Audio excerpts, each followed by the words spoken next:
Across over 20 years of pairing network analytics to performance data, I've learned that the biggest network predictor of a high performer is likely not what you think.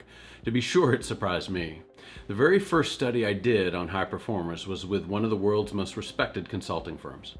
The managing partner told me early on that she didn't think high performers were distinguished by being slightly smarter than their peers or willing to work a little deeper into the night or weekend. Rather, she told me, we get world-class talent here. I think what differentiates high performers is not a slight increment in IQ, but rather that they generate energy and get greater engagement from the network around them. The partners proactively help them, their clients buy more, their peers bring opportunities to them, and their teams give greater effort and create more innovative solutions. This is not about being marginally smarter, but about the way these people choose to engage that generates accomplishments surpassing their individual abilities. And she was right. We measured energy in networks in this consultancy and to this point in time across more than 300 well-known organizations. Not in an abstract way. We're just asking people whom they collaborate with that help them feel a greater sense of purpose and enthusiasm in their work.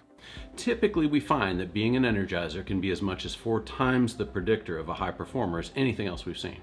How cool is that?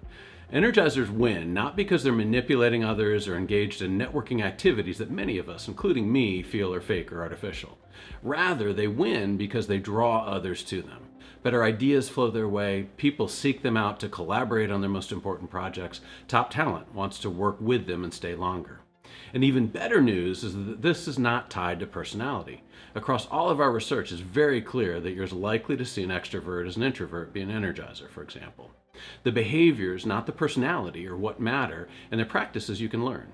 Energizers tend to do 9 things more systematically. For example, they envision realistic possibilities that tie to what others care about, not just their own aspirations or goals. They diffuse ownership early and create space for people to contribute meaningfully. And they generate fun and use self-deprecating humor to create levity and take status out of interactions. The key in this all is not to look at the list of 9 behaviors and ask, do I do these or not? Rather, it's to indicate the ones that if you did more systematically when under stress or pressure could have the greatest impact for you. And herein lies a really important point. What do you think happens when you allow collaborative overload to creep in? Do you come into interactions with clients, colleagues, your team, or even your family in ways that generate their energy? Or are you firefighting and interacting with too heavy a focus on your own goals? So again, we see the interplay between collaborative efficiency in networks and performance. Let's next look at how being similarly intentional in network interactions fuels well-being.